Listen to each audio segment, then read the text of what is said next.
Olá a todos, bem-vindos ao Future of Digital Health, MediaCast da Saúde Business, da plataforma Saúde Business. É um grande prazer estar aqui com vocês. A gente vai ficar aqui durante 12 semanas, todas as quartas-feiras, às 18h30 da noite. E é um grande prazer, eu sou Guilherme Rummel, eu sou host e sou também o coordenador, o curador de conteúdo do projeto. Esse é um projeto conjunto entre o Health Mentor Institute e a Informa Market Latam, que, como vocês sabem, é talvez a maior organizadora de eventos corporativos do mundo, que organiza no Brasil a Saúde Business Forum, a Feira Hospitalar, o Healthcare Show Innovation, o RIS e vários outros eventos ao longo do ano. É um grande prazer poder estar com eles aqui. E também tenho que agradecer especialmente aos nossos parceiros de projeto, a DGS Brasil, que é o grupo Dédalus, o grupo Fleury, a InterSystems e a Salesforce. Quer dizer, é muito importante a participação deles, porque eles não são só nossos colaboradores de conteúdo, como também são os apoiadores dessa iniciativa única no Brasil. Esse é o primeiro MediaCast de áudio e vídeo no Brasil, só discutindo o futuro da saúde digital. Que eu não sei nem mais se vai existir a separação entre saúde digital e saúde. Tudo será a mesma coisa. Nós estamos numa das últimas épocas em que vamos separar saúde de saúde digital. Você não fala mais em banco digital, você fala em banco. O banco está automaticamente linkado ao bioma digital. O que a gente vai fazer aqui nessas 12 semanas, né? Qual que é o nosso objetivo? E por que a gente escolheu o tema do futuro da saúde digital? É importante perceber uma coisa determinística para a gente fazer o projeto, que começou a ser pensado no ano passado, né? Nós estamos num momento de transição muito forte na área de saúde. Quer dizer, a pandemia fez emergir uma quantidade enorme de problemas que estavam meio que submersos. No Brasil, eu nem falo, e vocês são testemunhas disso. Nós temos problemas enormes, mas também tem a Inglaterra, a Grã-Bretanha, tem a França, tem os Estados Unidos. Isto é, você some o problema macroeconômico que nós temos hoje no mundo, inflação alta, enfim, juros em alta, e você vai perceber que existe uma pressão muito grande sobre as cadeias de saúde. E o momento mais importante para a gente discutir como é que você vai resolver essa quantidade de problemas é justamente digitalizando, é justamente fazendo a transformação digital dos serviços de saúde, das ofertas de saúde. É sobre isso que a gente vai falar aqui. Veja, eu não estou nem um pouco interessado em discutir o passado ou o presente da saúde. Não me interessa por que os problemas estão aqui, por que eles surgiram, quem são os responsáveis, por que o governo X, Y, Z errou, nada, isso não me interessa. Eu e os 11 convidados que nós vamos ter aqui, só vamos discutir o devir, o porvir. Nós não vamos discutir o que está acontecendo no presente. Não me interessa isso. Tá certo? Quer dizer, essa é a oportunidade. Se você não está interessado no futuro, por favor, não nos acompanhe, tá certo? Porque a única coisa que a gente prestigia aqui é o diálogo sobre os próximos 3, 6, 10 anos. Veja só, eu estou falando do futuro, eu não estou falando de um modelo futurologístico, futurismo, não, que vai acontecer daqui a 50, 100 anos. Não, isso não me interessa. Me interessa discutir o futuro eminente, aquele que é baseado em estudos, em evidências, em pesquisas e que já está claro para a comunidade mundial e para as cadeias de saúde no mundo inteiro. Esse futuro, que tem uma enorme força, ele está chegando ao Brasil numa velocidade muito maior do que aquela que as lideranças do setor percebem, tanto as lideranças públicas como as lideranças privadas. Quer dizer, nós estamos no meio de uma efervescência, basta ver o que aconteceu com as ferramentas generativas, como o ChatGPT, em novembro do ano passado, que tomou conta do setor de um misto de euforia e grande pânico sobre o que vai acontecer no mundo. Quando nós começamos a pensar nessa oficina de estudos, a gente estava antes do lançamento do ChatGPT. Eu me lembro bem disso. E circunstancialmente, ocasionalmente, ele apareceu de forma avassaladora. E ele vai fazer parte de muitas das nossas discussões que a gente vai envolver. Então, o nosso objetivo é ser uma estação adiantada. Eu vou convidar vocês a entrar numa nave e ficar aí 3, 6, 10 anos à frente. E o que nós vamos discutir? Nós vamos discutir o impacto dessas transformações na cadeia digital de hoje e nos próximos tempos. Tá certo? Tudo o que está acontecendo terá um impacto, pode ser positivo, pode ser negativo. E é isso que nós vamos discutir nesse período. Nós vamos debater as evidências, os estudos, o pragmatismo que o futuro nos provê. Ele provê isso. Embora ele chegue de surpresa, ele tem uma capacidade de sinalizar. Ele nos dá sinais comportamentais, sociais, antropológicos, sociológicos e até filosóficos sobre como são as competências que vão vir nos próximos tempos.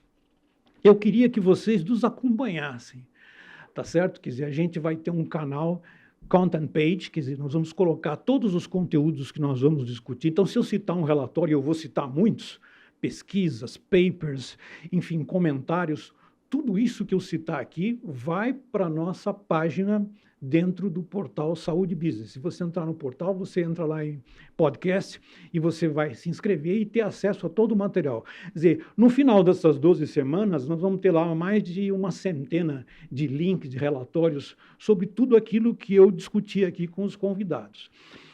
Por que isso? Porque nós vamos gravar. Estou sendo muito sincero com vocês, nós não estamos ao vivo, nós estamos gravando porque fazer a agenda desses 11 convidados é muito complicado.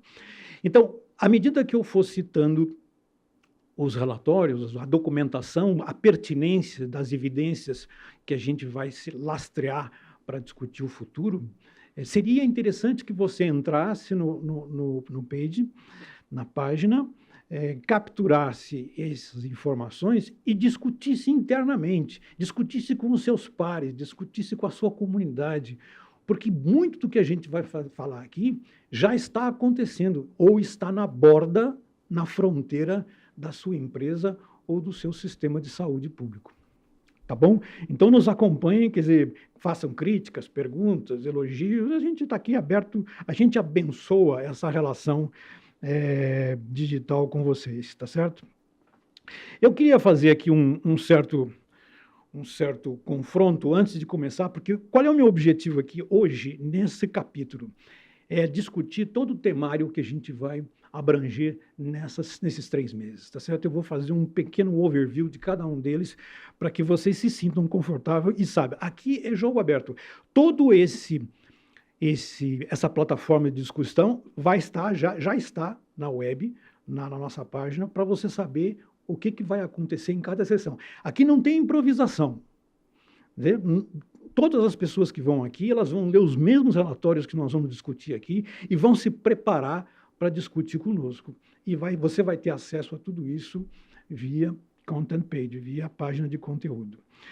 Antes de eu passar para o temário, para a gente pensar no temário, eu queria fazer uma breve explanação sobre o que significa para nós, que estamos aqui, a expressão futuro. Futuro é uma expressão temporal, de temporalidade, que é, às vezes, muito mal interpretada pelas lideranças. Discutir o futuro fica parecendo uma bobagem, fica parecendo um entretenimento. Vamos discutir, vamos brincar, não vamos fazer previsão aqui, tá? A gente não estava aqui para fazer profecia, a gente está para fazer aquilo que o futuro eminente nos permite. O que o futuro eminente nos permite? Ele nos permite fazer antecipação. Nessas oficinas, nós vamos estudar o futuro para poder antecipar determinadas transformações que já são evidentes, que já estão acontecendo. No último dia 24 de fevereiro, o Wall Street Journal publicou um texto, um artigo chamado ChatGPT Herald and Intellectual Revolution. escrito por 3 celebridades intelectuais do nosso tempo. Henry Kissinger, Eric Schmidt, que foi CEO do Google, e Daniel Huttenlocher, um filósofo. Eles escreveram assim sobre a inteligência artificial generativa que está chegando, sobre o ChatGPT. Mas eu queria que você entendesse um pouco a visão que eles estão colocando, recente, para entender o que nós estamos falando sobre o futuro. E quais são essas transformações que a gente vai discutir. Ele diz assim, vou ler, são 2 parágrafos. A era da inteligência artificial generativa apresenta um desafio filosófico e prático, em uma escala não experimentada desde a era do Iluminismo. Estou falando 1750, tá? Quando começou o Iluminismo. Inteligência artificial, quando combinada com a razão humana, representa um meio de descoberta mais poderoso do que a própria razão humana sozinha. A diferença essencial entre a era do Iluminismo e a era da inteligência artificial, portanto, não é tecnológica, mas cognitiva. Ele termina assim: por enquanto, temos uma conquista nova e espetacular que representa uma glória para a mente humana, que é a inteligência artificial. Ainda não desenvolvemos um destino para isso. À medida que nos tornamos homotécnicos, olha, saiu de homo sapiens para ser homotécnicos. Continuo homo, mas sou técnicos também. Temos o imperativo de definir o propósito de nossa espécie. Cabe a nós fornecer as respostas reais. O que esses 3 caras escreveram no mais importante jornal americano? Que o que está acontecendo hoje no mundo e explicitamente na área de saúde vai transformar a razão humana, vai transformar a nossa forma de pensar cognitiva. Quer dizer, a nossa cognição muda apoiada por essas novas ferramentas de transformação. Esse sentido é um pouco do que a gente vai discutir aqui. Já ia discutir mesmo antes das generativas, mas isso é um pouco do que a gente vai discutir. Existem transformações que estão a caminho e elas emitem sinais. Por quê? Por que a gente tem que fazer transformação digital? Por que a gente tem que fazer 12 semanas de estudo sobre o futuro em digital health? Por quê? Por que diabos?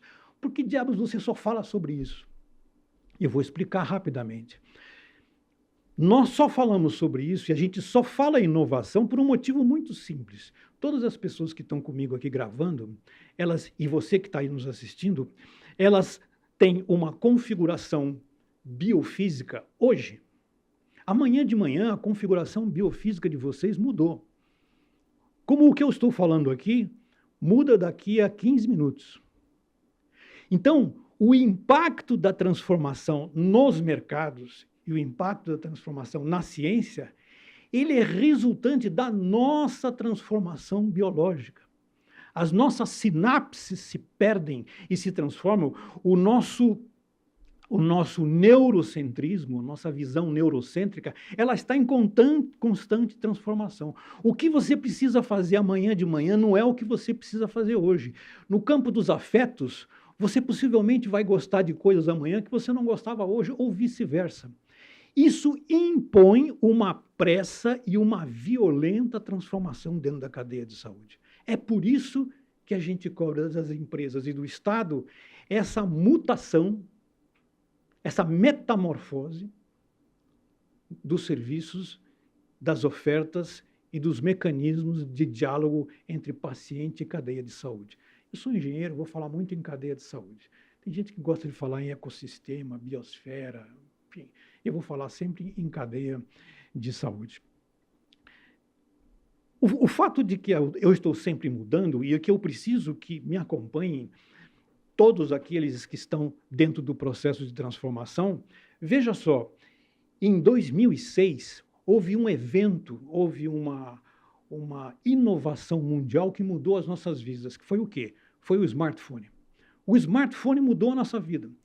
Da mesma forma como o computador pessoal mudou lá na década de 90, o smartphone transformou uma parte da nossa vida digital. Nós somos parte digitais, graças ao smartphone. Essa visão central, faz parte do processo de mutação da cadeia de saúde. O smartphone é um outro membro do nosso corpo. Eu preciso fazer aqui uma observaçãozinha interessante sobre os nossos parceiros, e eu sempre vou fazê-las, tá?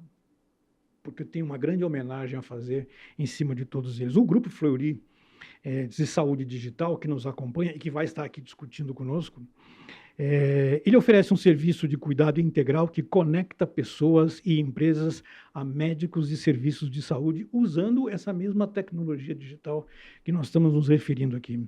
Com segurança e confiabilidade, o Grupo Fleury disponibiliza diversos serviços com foco na gestão da saúde dos colaboradores e também dos beneficiários, no caso, as operadoras de saúde. Desnecessário falar mais sobre o Grupo Fleury, todos vocês conhecem, mas eu preciso mostrar que eles estão sentados na mesa junto conosco nesse projeto. Em 2001, lembra lá quando as Torres Gêmeas foram atacadas nos Estados Unidos, né? A United States Academic Health Center, um provedor do governo americano que só pensa no futuro da saúde. Não faz mais nada do que pensar no futuro da saúde. Eles querem estar à frente do seu tempo e tem uma agência que só faz isso. Em 2001, eles publicaram um documento que eu vou disponibilizar no nosso content page, você vai ter esse documento lá, 10 tendências para os próximos 10 anos no universo da saúde. Ok? Em 2001. 10 tendências para os próximos 10 anos. E eu vou rapidamente dizer quais são as 10 tendências. Primeiro, mais pacientes. Segundo, mais tecnologia. Terceiro, mais informação. Estou em 2001, hein? Não esquece que eu estou 5 anos depois do advento da internet. E esses caras já estão dizendo, olha o que vai acontecer na saúde. Quarto, o paciente como consumidor final. Quinto, desenvolvimento de um modelo de atendimento totalmente diferente. Sexto, inovação impulsionada pela concorrência. Sétimo, custos crescentes. Em 2001, todo mundo já estava apavorado com a inflação dos serviços médicos. E vai continuar até o final do século. A gente vai conversar sobre isso. Nono, menos pagamento para provedores. Todos os médicos, todos os profissionais de saúde do Reino Unido estão nas ruas nessa hora, em greve contra a remuneração dos profissionais de saúde da NHS. Décimo, a necessidade contínua de um novo sistema de saúde. Presta atenção ao que ele está dizendo. Ele está dizendo assim, não é que eu preciso de um sistema de saúde novo, eu preciso de um sistema de saúde contínuo, continuamente em transformação. Lá em 2001, ele já estava percebendo de que a continuidade, como eu falei, a minha continuidade biofísica, ela se reporta para o mercado, ela se reporta para as cadeias de provimento de atendimento. Então, em 2001, possivelmente daqui a 12 semanas, você vai poder sentar e escrever 12 tendências para os próximos 10 anos na cadeia de saúde mundial e nacional. Porque faz parte dessa ressignificação que lá em 2001 já estava clara. Quer dizer, se você vai perguntar assim, bom, mas como é que você sabe, como é que você aposta que a antecipação que você vai fazer aqui dos próximos passos, dos próximos eventos dentro da cadeia nacional vão ser verídicos? Qual é a possibilidade de eu estar errado? Muito. Por isso eu não faço profecia, não faço previsão, vou fazer antecipação. E você vai fazer junto comigo, porque todas as evidências que eu tirar com os meus convidados, você vai poder testemunhar e vai poder discordar, é óbvio. Eu sou uma pessoa liberal. Eu queria fazer uma observação muito interessante aqui, né? Eu tenho enorme dificuldade, Guilherme Hume, eu tenho enorme dificuldade de conviver no presente e no passado. Eu não sei, isso é um problema horroroso na minha vida. Eu não sei viver no presente, eu não sei viver no passado. A única hora de felicidade e alegria que eu tenho na minha vida é quando eu estou lá na frente, no futuro. E eu não estou sendo arrogante, nem tendo soberba. Isso é um grande problema para mim. Isso é uma grande dificuldade que eu tenho na minha vida. Portanto, não é um esforço para mim ir lá para frente para discutir o impacto das transformações digitais. Essa é a minha vida. Se você quiser discutir o futuro comigo, ou o presente, ou por que está havendo greve, não sei falar sobre isso. E sou honesto, não vou falar sobre isso. A Quantum Foresight, que é uma empresa americana, é uma empresa privada americana, que coleta informações, evidências, estudos, estuda tudo isso, como nós vamos fazer aqui nessa oficina, e faz projeções baseadas em evidencialismo. Eu vou dizer algumas aqui para você falar, bom, mas você só falou que é possível haver transformações, mas não falou quais são. Então, eu vou dizer algumas que já estão documentadas, e se você entrar lá na Quantum Foresight, você vai ver isso. Essas tendências para o mundo em geral, para até o ano de 2030. Tá certo? 2007, coisas que já estão 90% consagradas. 2027, o que vai acontecer em 2027? O que é muito provável que aconteça em 2027? 10% do produto interno bruto global será armazenado utilizando tecnologia blockchain. Entendeu o que eu falei? 10% do PIB mundial vai estar dentro de uma operação blockchain. Segundo, mini-robôs removem dióxido de carbono dos oceanos para reduzir o impacto das mudanças climáticas. Todos os oceanos que você tem em 2027, você vai encontrar essas pequenas máquinas de fazer operação de dióxido de carbono, de extração de dióxido de carbono do mar. A impressão 4D, olha, não estou falando em 3D, hein? Em 2027, a impressão 4D permite que objetos impressos em 3D se transformem e mudem de forma ao longo do tempo. Então, eu não só vou printar em 3D, mas como eu vou programar a mudança do elemento que eu printei com o decorrer do tempo. Quer dizer, é programação, é código, é rede. Ainda em 2027, servidores robóticos se tornarão mais comuns na maioria das famílias de classe média alta. 2028. Smartphones são capazes de detectar mais de 100 doenças por meio da tecnologia de triagem por bafômetro. Hoje nós já temos meia dúzia de doenças que podem já ser com razoável consistência ser diagnosticadas através da triagem por bafômetro. Em 2028, mais de 100 já poderão ser identificadas através dessa tecnologia. Lentes de contato com câmeras ficam disponíveis para compra. Uma criança que nasce hoje é bem provável que vá morrer no século seguinte e que nunca saberá o que é um óculos, a não ser quando olhar para o seu bisavô e seu avô, enfim, as fotografias. Ela vai viver num mundo que não tem óculos. 2028 ainda, redução do risco de acidentes de trânsito por meio da aplicação de veículos conectados a sistemas de semáforos inteligentes. Você vai falar assim, por que isso? Por que os caras estão fazendo essa brincadeirinha? Isso é um divertimento, né? É uma perfumaria fazer semáforos conectados com os carros, porque os carros serão autônomos. Os carros não terão mais motorista. Não é um luxo para o motorista. Ele não vai estar mais sentado no carro.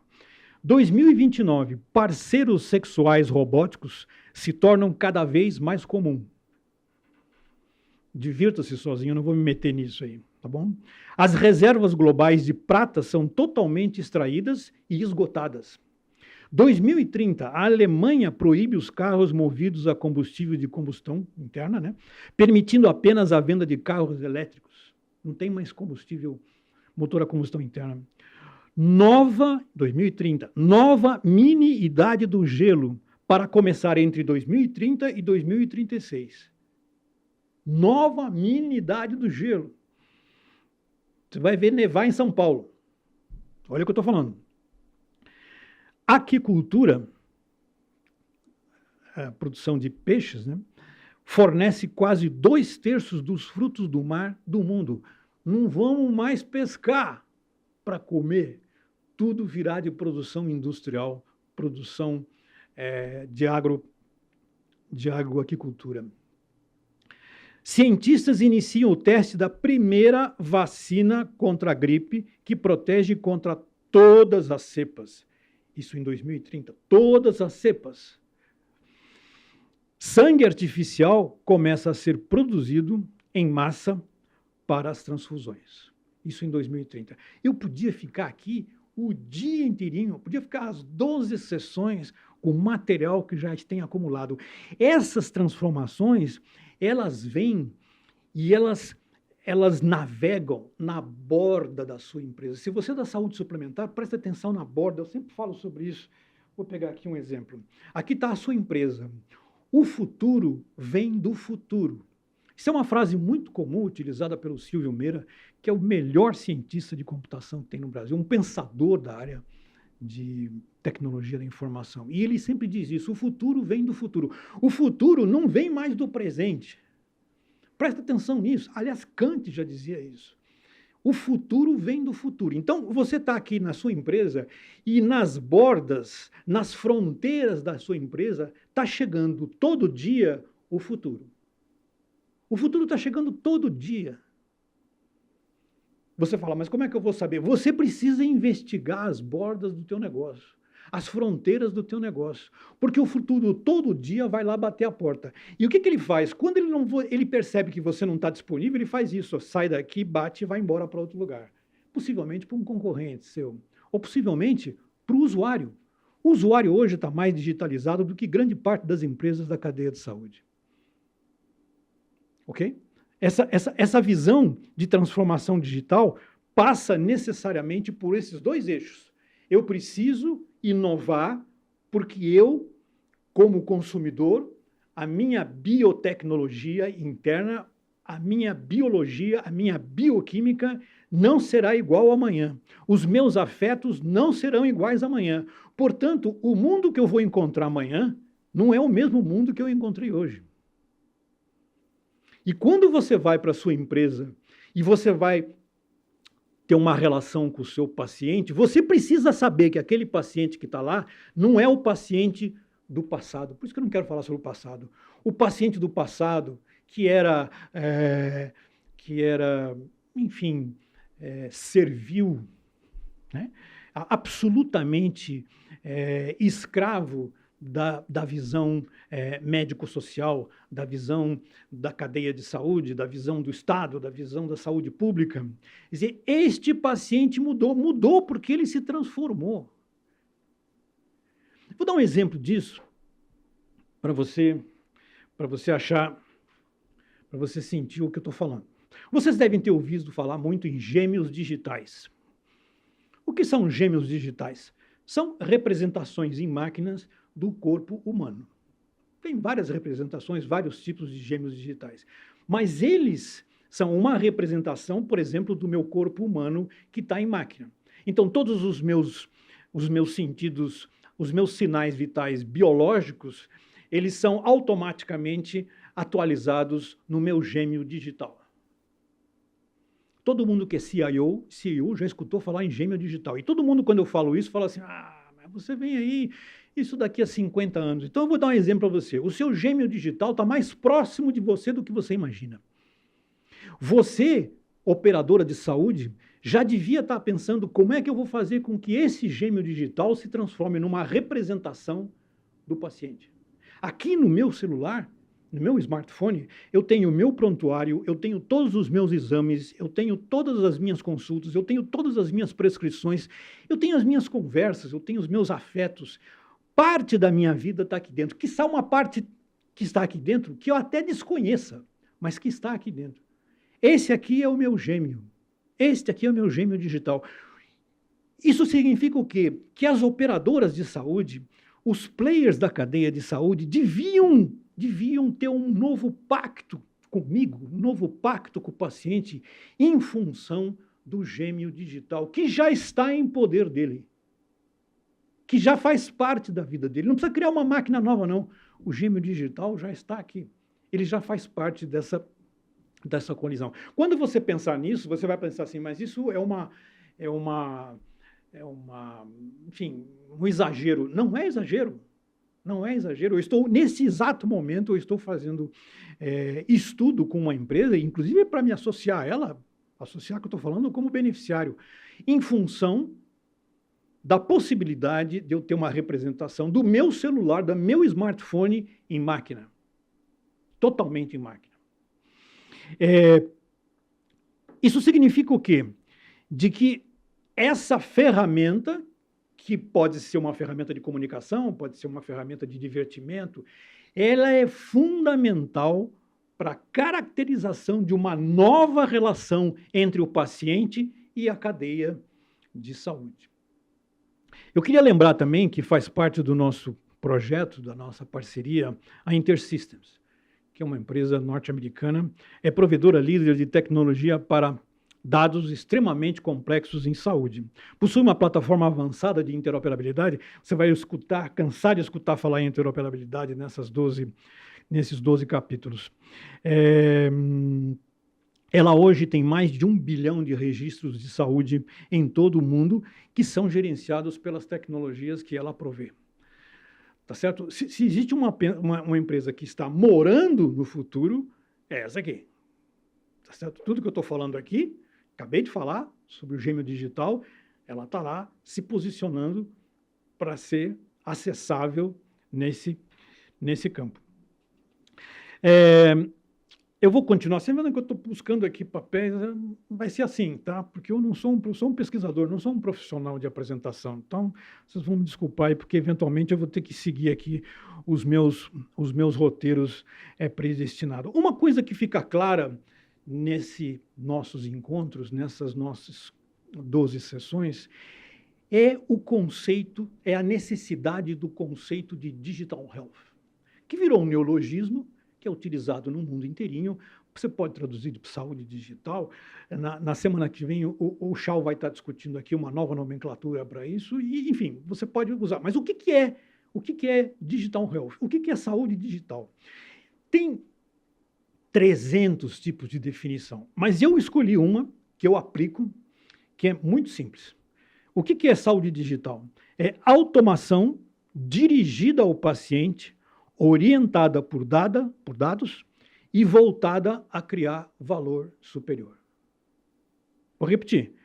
Automação dirigida ao paciente, orientada por dados e voltada a criar valor superior.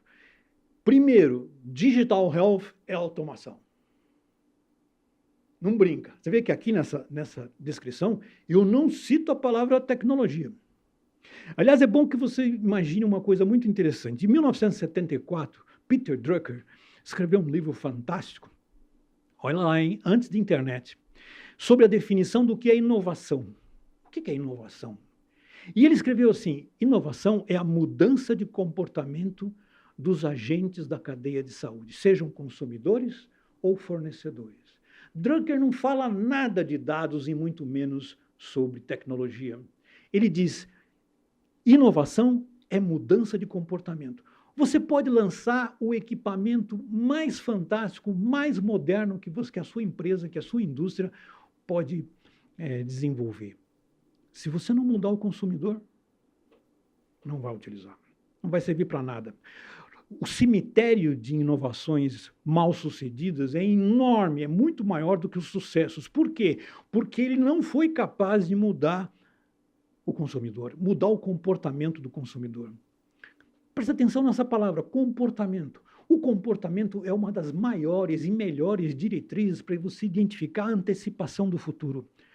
Porque, como eu disse, biologicamente, nós mudamos o nosso comportamento em função das circunstâncias. As circunstâncias nos obrigam a mudar. Quando veio a Covid, nós mudamos o nosso comportamento. Totalmente, totalmente. Ninguém falava em autocuidado, self-care. Ninguém falava sobre isso antes da pandemia. Estou falando ninguém acima da mediana. Né? Quais são os três principais fatores que nos fizeram chegar aqui depois da pandemia, durante a pandemia? Primeiro, máscara. Máscara é autocuidado. Máscara não é tecnologia que veio da NASA. Máscara é autocuidado. Segundo, álcool gel.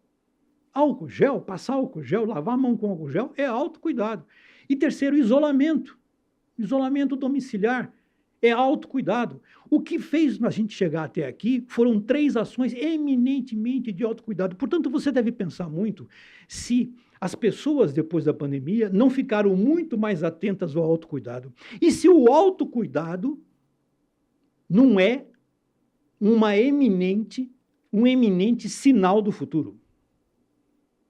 Quer dizer, ou eu faço um pacto com esse paciente que está muito mais preocupado com autocuidado do que estava em 2019, e eu mantenho uma nova relação em cima de contratos, reformas e possibilidades de engajá-lo numa promoção à saúde, ou então ele vai fazer isso sozinho.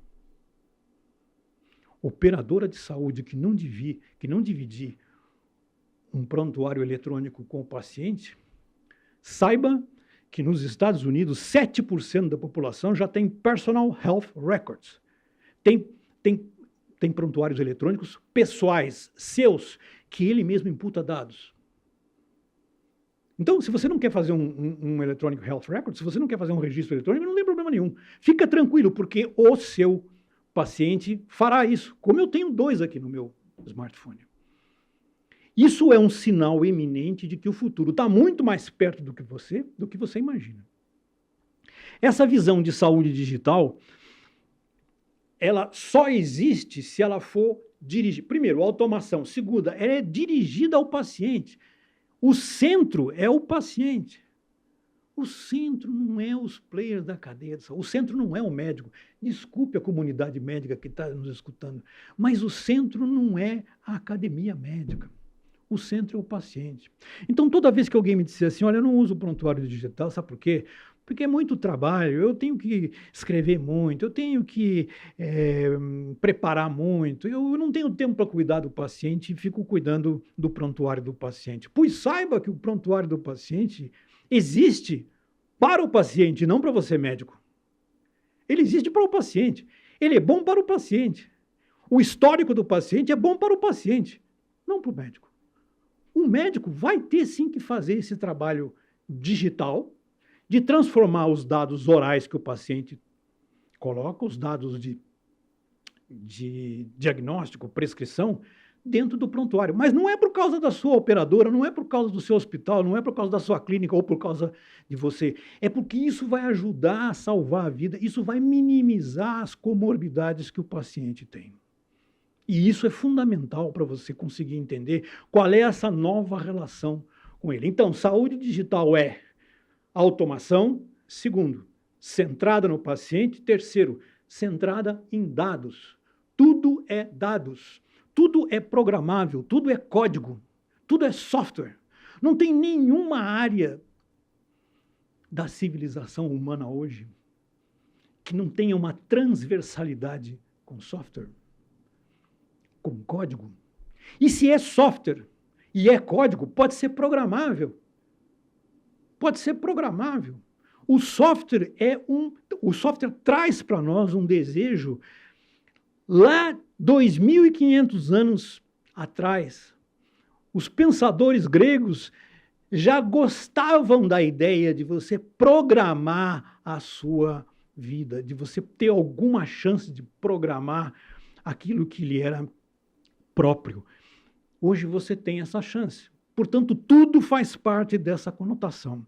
Como é que o Brasil está? Depois eu tenho valor superior. A complementação de saúde, da definição de saúde digital, é adicionar valor superior. Valor superior é o quê? O que eu fiz hoje para o meu paciente, do jeito que eu atendi ele, do jeito que eu prescrevi, do jeito que eu tratei, tem que ser diferente amanhã. Porque ele vai mudar, eu vou mudar, você vai mudar, todos nós vamos mudar.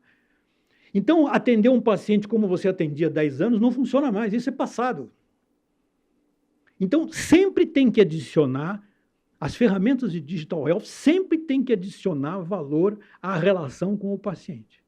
Senão, o paciente desgarra. Ele vai usar a sua própria ferramenta de Digital Health, a revelia sua. Como é que o Brasil está em Digital Health? Ano passado saiu um relatório da OMS chamado Closing the Digital Divide. que eu vou colocar lá no nosso, na nossa página de conteúdo.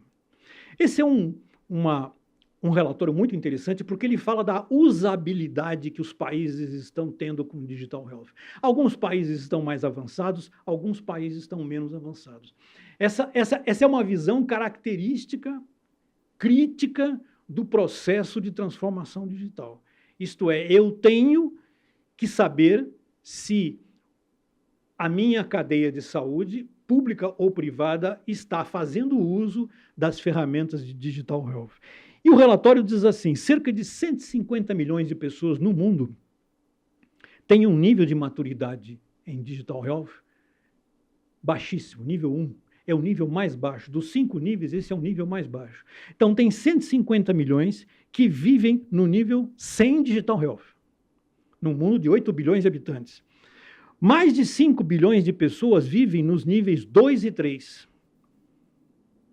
O Brasil deve estar em 2,5, 2,6, mais ou menos essa deve ser a posição dela. E o que caracteriza isso nesse relatório? Qual é o grau de maturidade que isso sinaliza? Isso sinaliza para um país, uma ação pública em saúde digital que é muito planejadora, que sabe fazer planejamento, mas não executa. Mais óbvio que o Brasil, impossível. O Brasil tem mais de 50 anos de projetos e planos na cadeia de saúde de reformas. A nossa Constituição é de 88. O mundo de 88 não é o mundo de 2023. As coisas que tinham valor hoje não têm mais valor hoje. E muitas que estão aqui hoje nem existiam naquela época. Então, é preciso transformar o grau de planejamento em execução. E somente no nível 4 e 5 tem 1,5 bilhões de pessoas que têm acesso a um grau de Digital Health melhor, que usa mais esse tipo de ferramenta, que usa mais esse tipo de dados. Essa visão na Covid-19 foi muito visceral para a gente entender os processos de transformação rápida, como a telemedicina, que houveram naquele circuito. Agora eu vou falar um pouco sobre o nosso temário, o que a gente vai discutir nessas 12 sessões, essas 11 sessões, porque o primeiro capítulo é esse capítulo que a gente fez aqui, em que eu precisava contextualizar um pouco sobre o futuro, sobre inovação e sobre Digital Health, sobre transformação digital e Digital Health, para vocês sentirem um pouco de qual vai ser a temática daqui até os últimos três capítulos. Né? Na próxima semana, nós vamos ter a honra de ter aqui o Dr. Xiao Wen, que vocês conhecem, né? Presidente da Associação Brasileira de Telemedicina, chefe da cadeira de Telemedicina da Universidade de São Paulo, da Faculdade de Medicina da Universidade de São Paulo. Enfim, ele vai discutir conosco uma série de ideias que tem a ver com Connect Care, tá certo? Com a saúde remotelizada. Quer dizer, com os mecanismos que foram crescendo e cresceram com a telemedicina, com o uso da consulta virtual. E é muito importante você ouvi-los porque ele vai fazer considerações. Uma das principais é sobre a remuneração médica no futuro. Dentro de um universo digital, como funciona a remuneração médica? Será igual? Será diferente? Será maior? Será menor? Como é que a cadeia de saúde vai se conformar, se conformizar com a nova configuração da remuneração médica? Então, no próximo dia 22 de 3 de 2023, a gente vai ter a sessão com o Dr. Xiao falando sobre Connect Care. Depois, na sequência, a gente vai ter um capítulo especial só para falar sobre Health Techs. Health Techs é talvez o momento mais importante no cenário mundial para o desenvolvimento das Health Techs. Não vejo momento mais fantástico para elas se desenvolverem. É claro que elas cresceram muito desde 2020, da Covid, houve um overcrash grande sobre isso, o cenário macroeconômico reduziu a atração, os investimentos nas Health Techs, e todas elas passam por processos de reconfiguração, de ressignificação em termos das suas ofertas, das suas inovações. Mas eu não quero saber sobre o que está acontecendo agora. Eu vou discutir com o Daniel Greca. Ele é diretor de Business United da Hospital Sírio-Libanês.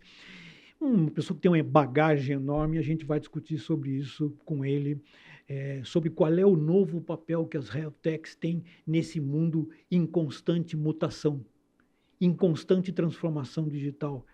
Esse mundo em constante transformação. O digital faz parte dessa transformação, mas é muito mais do que isso. Nós estamos falando em mudanças antropológicas que vêm pela frente. O capítulo 4, a gente vai falar sobre interoperabilidade. Interoperabilidade e blockchain. Como vocês viram, um dos maiores crescimentos da utilização de blockchain no mundo hoje, eu nem vou falar sobre interoperabilidade, é na saúde. E a saúde nunca precisou tanto desses dois binômios, blockchain e interoperabilidade, como agora. Por quê? Porque a saúde precisa funcionar em rede. A saúde não funciona em rede. Ela não funciona em rede. E é preciso que ela funcione em rede. E funcionar em rede tem a ver com uma nomenclatura nova que chegou ao mercado recentemente, que é a plataformização. O que é plataformização? Plataformização é você trabalhar em cima de plataformas de rede em alinhamento. Vou dar um exemplo para vocês sobre isso. Aqui vocês não estão vendo, mas tem um estúdio, tem várias pessoas, enfim, tem uma estrutura muito interessante. Você que está nos assistindo, você só tem a opção de nos assistir pela seguinte composição de forças, pela seguinte interligação de forças. Aqui por trás existe uma coisa chamada infraestrutura. Infraestrutura tecnológica e infraestrutura pessoal. Existem pessoas que estão aqui por detrás que sabem manipular, que sabem se movimentar em cima dos equipamentos que estão aqui, que vêm da energia elétrica até as formas de conectividade. Então, você é um usuário desse podcast, você está sentado aí e está recebendo informação, está recebendo conhecimento da nossa oficina, ok? Por sua vez, por trás aqui dessa infraestrutura tem uma governança, tem alguém aqui que está fazendo a governança dessa infraestrutura. Percebe? Junto com essa governança tem a interface. A interface, quem é? A interface é a Informa.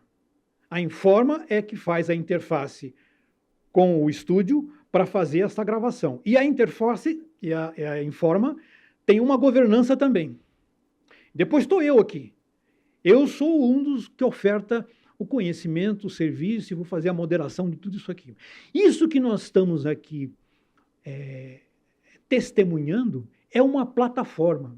A plataforma começa com infraestrutura, com governança da infraestrutura, com o promotor, com o promotor desse serviço, que é a Informa, que tem também a sua governança. Depois tem a mim, que eu não sou funcionário da Informa, sou parceiro dela. E eu também tenho a minha governança. E por trás de mim tem toda uma máquina de conhecimento do instituto que eu dirijo. E aí eu tenho informações no mundo todo. E isso aqui faz parte dessa nossa plataforma. Nós criamos uma plataforma de hosting para conseguir prover você de informação. Quando você liga o seu computador e quando você acessa o seu smartphone, você acessou uma plataforma.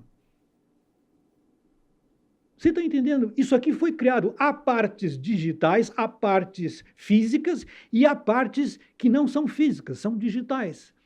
São intangíveis. Há uma parte tangível e uma parte intangível. Muito bem, para que eu estou explicando isso para você?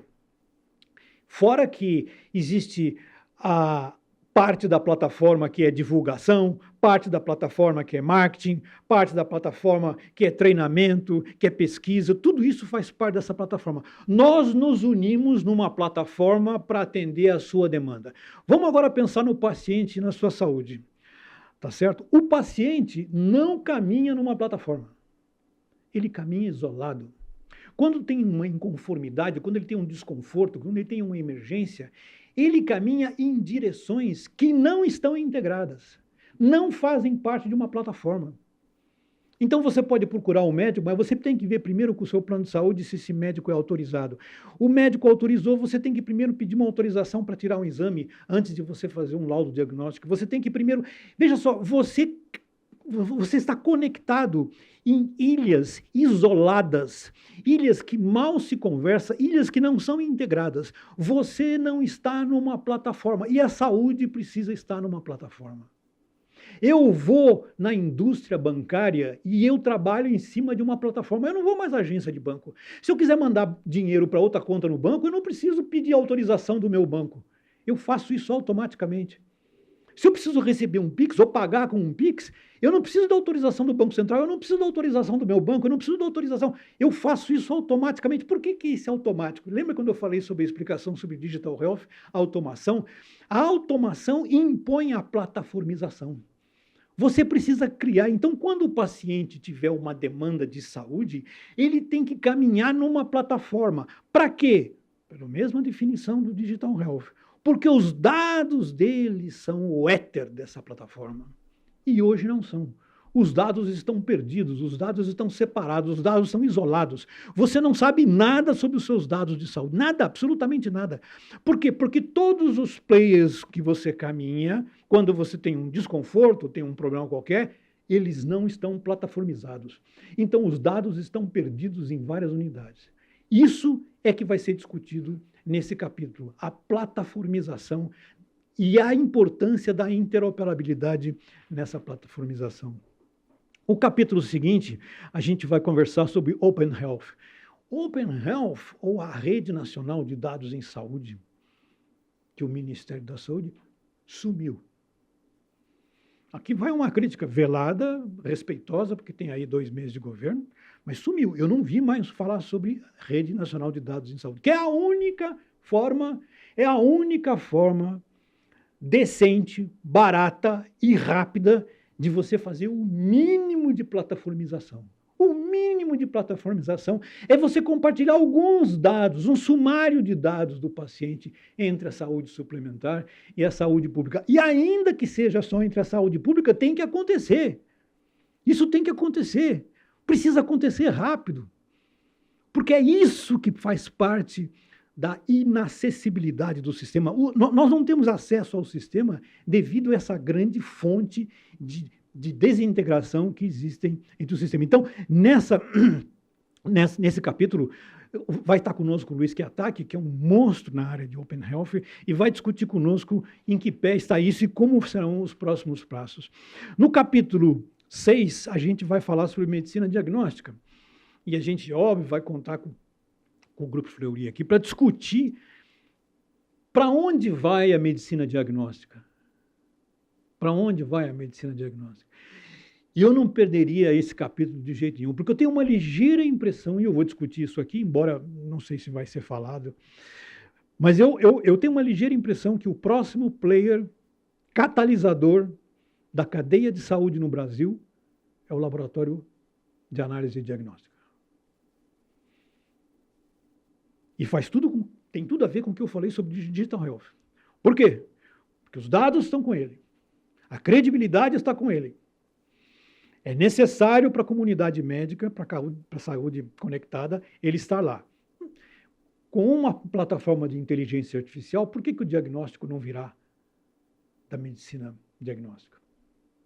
A gente vai discutir isso no capítulo 6, não percam.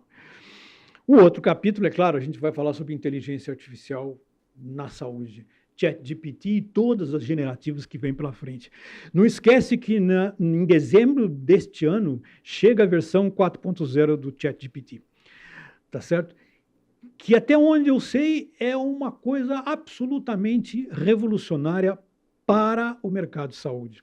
Fica conectado nisso, porque essa é aquela ideia de que o futuro vem do futuro. O futuro está chegando aí e vai fazer uma transformação radical na cadeia de saúde, na relação entre o médico e o paciente. O capítulo 8 é sobre as ferramentas de registro eletrônico do paciente, seja na parte de imagem, seja na parte bioquímica. Quer dizer, para onde é que vai as ferramentas, para onde vão as ferramentas de prontuário digital na saúde, de registro eletrônico da saúde? Veja, já está aprovado pelo Congresso.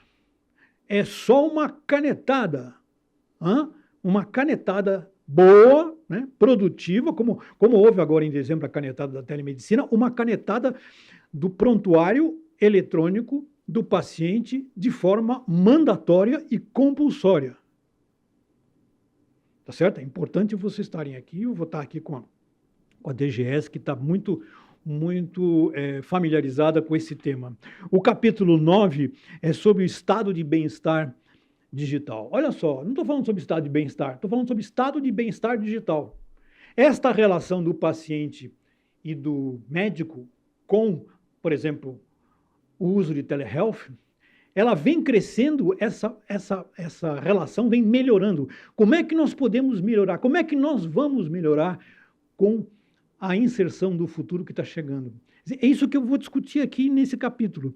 Como é que esse paciente vai ser tratado daqui para frente? E como é que ele quer ser tratado? E como é que o futuro está preparando, está pavimentando esse caminho para essa nova relação? No 10º capítulo, nós vamos falar sobre conscientização do paciente. Aí eu vou cair fora aqui da comunidade médica e vou falar sobre o paciente. O que o paciente, e nós todos somos pacientes, o que o paciente vai caminhar, para onde o paciente vai caminhar, no que se refere ao autocuidado e no que se refere às suas obrigações. Vai acabar essa tutela, aliás, já está acabando. Já está acabando. No Reino Unido, você não vai...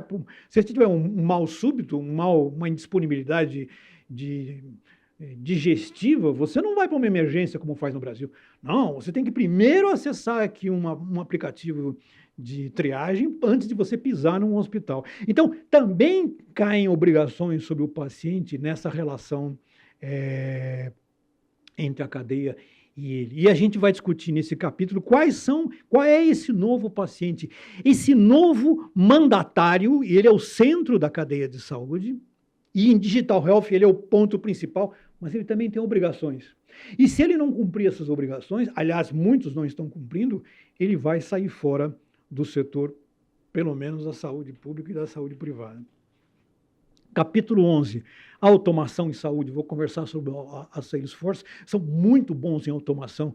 Tem milhares de exemplos no mundo inteiro sobre automação na área. A automação, como eu falei na descrição sobre Digital Health, automação é ponto prioritário dentro da cadeia de saúde. Tudo tem que ser automatizado. A quantidade de desperdício, de redigitalização, de retrabalho que a gente tem na cadeia de saúde no Brasil é inominável. E aí nós temos que discutir sobre qual é o papel da automação dentro desse futuro que está chegando. E no capítulo 12, finalmente, a gente vai discutir sobre o novo médico. Qual é esse médico que vem chegando do futuro? Quem é esse médico que vem chegando, o e-médico, o remédico, o telemédico? Qual é o perfil dele? Como é que ele vai entrar na nossa vida? Como é que ele vai entrar dentro da cadeia de saúde? Esse médico que está saindo da academia, esse médico que está nascendo hoje, que vai entrar na academia daqui a 20 anos, qual é a formação, qual é o comportamento, qual é a cultura, qual é a realidade digital da vida dele? Ele nasceu num mundo pré-digital. Não pós-digital como nós nascemos. Ele nasceu no mundo pré-digital. Ele não vai querer saber sobre nada que tenha a ver com esse passado atávico da academia médica no Brasil. Aqui eu tenho o prazer de conversar com o Paulo Chap, que é um especialista na área de inovação e vai nos ajudar muito a discutir sobre o papel do médico nessa próxima geração. Eu vou ficando por aqui nesse capítulo. Eu queria novamente agradecer a todos, agradecer os nossos parceiros de trabalho, a DGS Brasil, o Grupo Dédalus, o Grupo Fleury, a InterSystems, a Salesforce, pela enorme importância do prestígio deles. Eu queria fazer uma observaçãozinha aqui curiosa, né? Quando nós começamos o projeto com a Informa, a gente escolheu os parceiros. Nós selecionamos 12 parceiros que teriam sinergia com o que nós vamos falar aqui. Não são 12 parceiros à toa. Desses 12, 6 eram aqueles principais e 4 ficaram junto conosco aqui. São os 4 que têm uma ligação com o futuro que faz parte do seu core, que faz parte da sua missão, que faz parte da sua antecipação, dos seus projetos de antecipação dentro da cadeia de saúde. Eu espero contar com vocês na próxima semana, mas antes eu queria dizer uma coisa importante para vocês que eu deixei aqui de penduricalho. Vai estar disponível lá no nosso content page um relatório publicado pela Ipsos sobre o futuro do amor. É mole? Essa pessoa quer sair daqui sem um presente desse? O futuro do amor é uma pesquisa feita pela Ipsos, que talvez seja uma das maiores entidades de pesquisa do mundo. E ela fez um relatório muito interessante sobre para onde vai o amor. O que é o futuro do amor? E é muito interessante vocês baixarem esse relatório e estudarem, porque tem um comportamento da natureza humana que está se modificando em relação a, por exemplo, o matrimônio. Não sei se você gosta do matrimônio, não sei, mas seria interessante, se você tem filhos até 18, 19 anos de idade, você se dedicar um pouco a estudar o futuro do amor, para onde vai o amor, e principalmente no matrimônio tradicional, porque existem resistências. As resistências são porque as gerações que estão chegando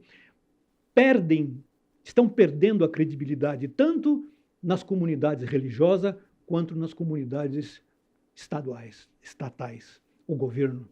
Essas duas entidades que fazem parte do lastro matrimonial perdem enorme credibilidade. Vão lá estudar sobre o amor e vocês vão ver como vai se comportar os seus filhos na próxima geração. Obrigado e até semana que vem. Um abraço.